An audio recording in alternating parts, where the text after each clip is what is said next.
2022. Remember the beginning of 2022? Everybody was really pulled up. It was going to be a fantastic year for equities. And then we had war breakout, and here we go again. Savita Subramanian of BofA Securities. Oil stocks trading higher, along with the price of crude. ExxonMobil up 0.5, Chevron up 0.4, ConocoPhillips up 0.9%. I'm Charlie Pelletmore and Carol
points on the S&P 500. NASDAQ 100 holding on to a gain of about 24 points. So we'll see if that holds to the close. When we come back, why the AI boom will make phones, cars, and electronics more expensive. Can anything get cheaper? It would be nice. This is Bloomberg.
session highs, so we're up about 26 points, 0.4% higher on the S&P 500.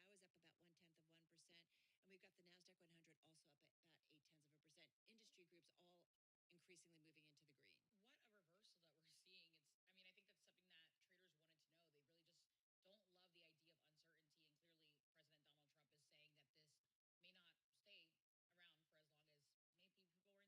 And clearly, President Donald Trump is saying that this may not stay around for as long as maybe people were anticipating. I guess I would say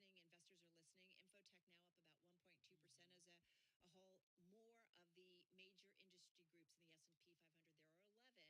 We're still at war. So, that's the other thing. But if the president is saying that, I mean, markets are definitely listening. Investors are listening. Infotech now up about 1.2% as a whole. More of the major industry groups in the S&P 500, there are 11. We've now got 7 of them higher for the session. WTI crude has moved down to its lows of the session. It's now down about 2% as we speak. So we are well off. We saw about almost $120 a barrel for WTI crude. No surprise, we've seen the dollar, which has strengthened on this war. It is now down slightly in the session. So again, we're seeing some pretty swift reaction in terms of the markets. Absolutely. All right. Let's. We're going to keep an eye on that and look for more headlines. EM currency, emerging market currency index also racing losses amid those comments from President Trump. So we'll continue monitoring that. In the meantime, one of the things that's definitely caught our attention on this Monday, and that has to do, speaking of wars, a different type of war, the global chip war, definitely on. It's happening in a world where there are semiconductors, Nora, in so many different things in our worlds and at work and at play. And this is really the subject of the Technology Quick Take today. Right. And we've been talking so much about the tech space lately, but I mean, this chip war is something that we're just continuing to watch every new chapter unfold.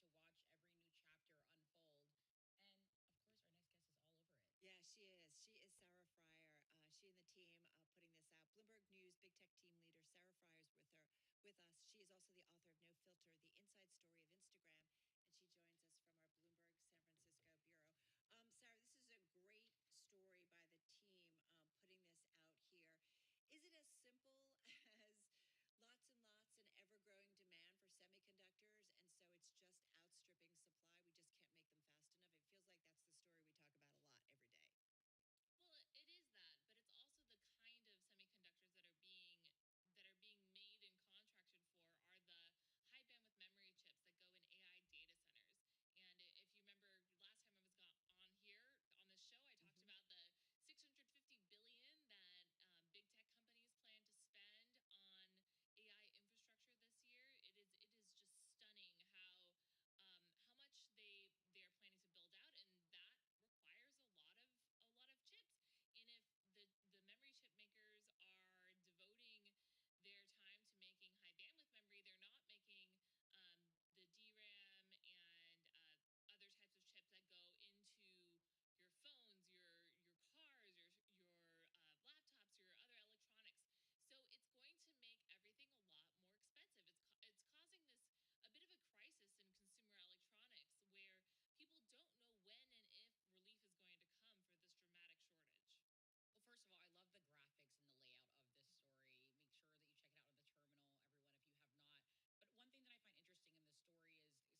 some headlines continuing to cross from an interview that President Trump has done with CBS, and a CBS reporter out on X, citing the phone interview specifically.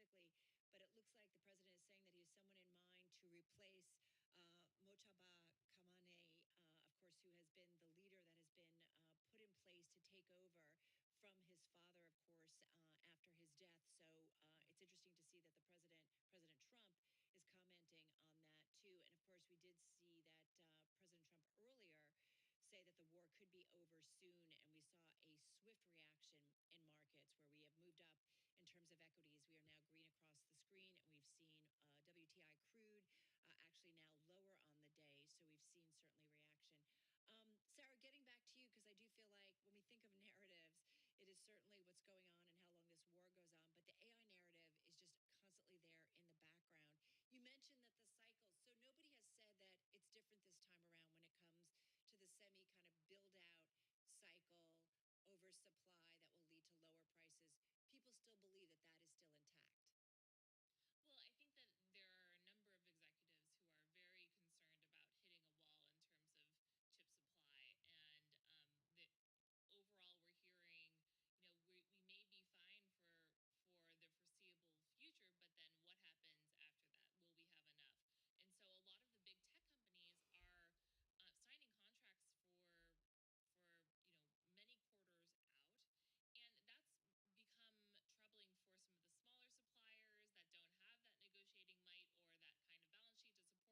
we might see some categories never launch or come to market. It's really a confusing time for those who are building businesses that are hardware businesses. And then, of course, there's the uncertainty, which we don't go into this story, but overall, there's this uncertainty of war, and that tends to not be great for supply chains either.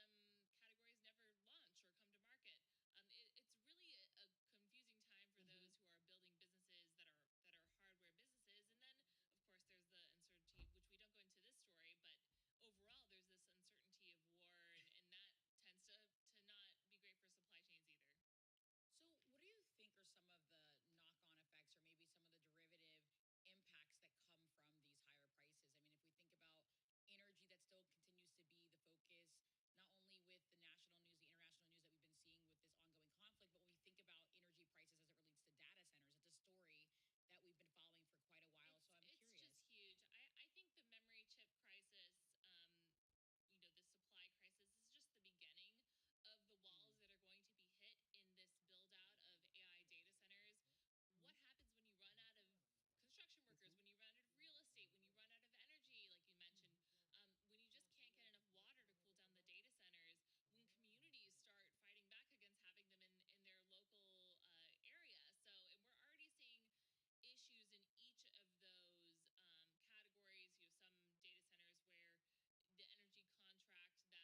fighting back against having them in their local area. So, and we're already seeing issues in each of those categories. You have some data centers where the energy contract that was done, the energy is not actually provided. So I think that this these plans that these companies are making for this dramatic AI build out, they're going to hit against reality. And we are starting to see with this memory chip shrinkage, the crunch on memory chips, that we are just going to see more stories in this vein. Yeah, it's kind of fascinating. I also think about, Sarah, that these chips become more efficient, right? Using less energy. So you just wonder, maybe we won't need as many, and even if there is the build out. So even if the innovation, I mean, there is a lot of chip innovation happening right now, but it takes a while to build, to try to figure out. I mean, the explainer goes into how difficult it is to get these chips right, to do it without errors. And the people who are building out these data centers, they don't want things to break, right? Because that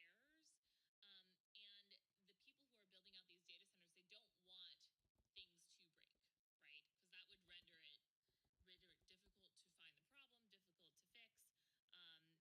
So I think that there's going to be innovation in this market. There is innovation in this market, but it's going to take a while to see that change the kind of supply and demand imbalance that we have right now. Right, exactly. And as you mentioned, these companies want to be so careful about overbuilding, right? These things are not inexpensive. They take a while, and you don't want to be in that spot where you've built it and nobody comes. And that's a massive problem. Sarah, so glad we could get to this story with you. Sarah Fryer out there on the West Coast. She's Bloomberg News big tech team leader. She's also the author of No Filter, the inside story of Instagram. We are counting down to the close on this Monday. And folks, once again, we have seen swift reaction